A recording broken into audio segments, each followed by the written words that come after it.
Hello everyone, and welcome to another Top 5 Records video, and another one in the series in which I'm taking a closer look at the Beatles 2014 mono box set, which has been growing until sort of mythical proportions in collectors' worlds, and I'm comparing that box to the UK originals. And in this third video, I'm going to talk about the third album, A Hard Day's Night, which for a lot of Beatles fans has great big nostalgia. I hear a lot of people talk about the moment they heard it Hard Day's Night and the punch of the opening, going to the cinema to see the film.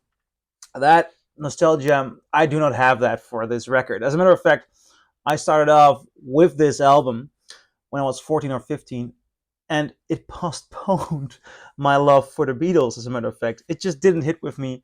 The film didn't really hit with me.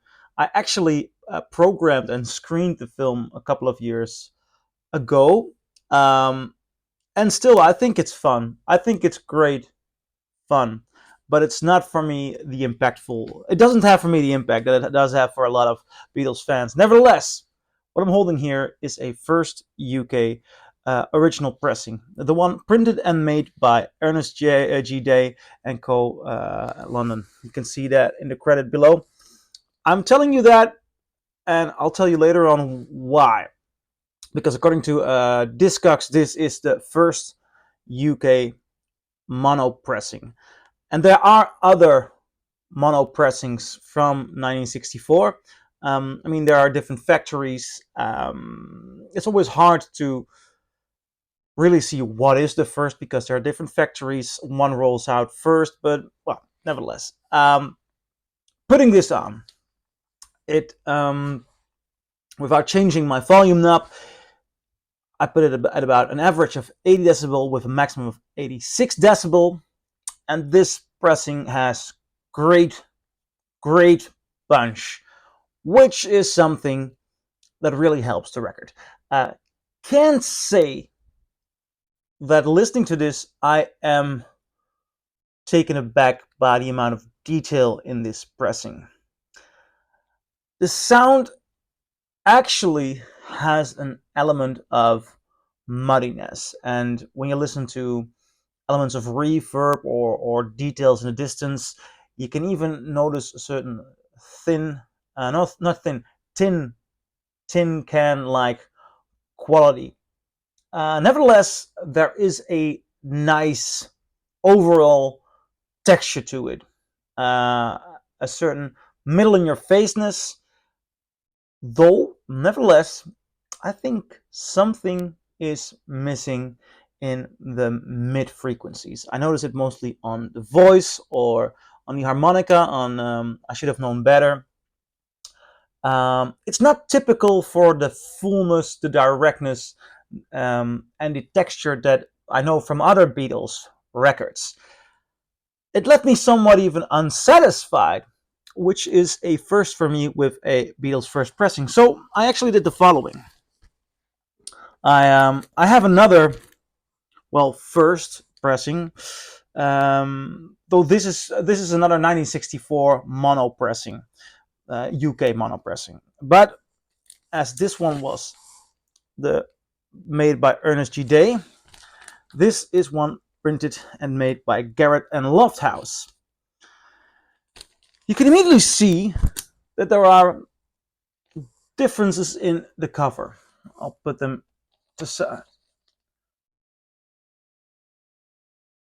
It's easier to see in person, of course, but the Garrett and Lofthouse sleeve is darker. Now, I'm not here to compare the looks of the cover, but the records themselves, the labels are exactly the same.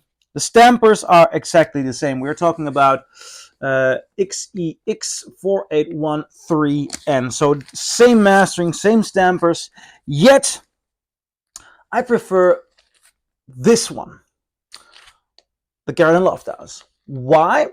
Because that problem that I just described with the harmonica and the the direct, the fullness, the directness of the harmonica, of the voices. It's so much better here. It seems to have a little bit more detail, less distracting brightness. It's great, full, detailed middle.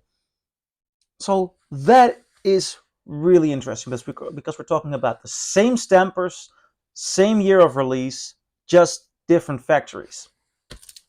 Now, how does this compare to the 2014 mono one? Um, how do you even compare something like the sleeve here? Well, they did the beautiful fold back. They made a good replica of that. Um, I always find it tough to look at the shades of these pressings because you never know where did they stand. Did they change by this because of sunlight?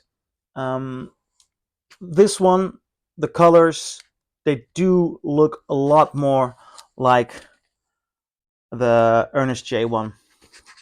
The darkness of the Garrett and Lofthouse, although I really like it, it seems it's the one that seems out of place among these three.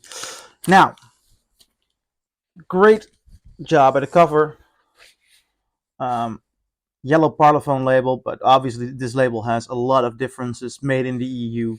It says sound wise. What do we get sound wise here? Emotionally, I always tend to go into a comparison like this favoring originals. I have to be cautious with that, and I am cautious with that because I'm actually looking for the best sound. I'm not looking to praise an original, but there is a magic putting an original on. This 2014, although noticeably pressed softer, where the other had an average of 80 decibel, this one has an average of 76 decibel, but it feels so much more alive. It feels louder. I think it has a lot to do with the fact that basically the muddiness, the tin can quality that I noticed in some of the reverb, the quality of the voice and of the harmonica, all of that is different on this one. It has so much detail.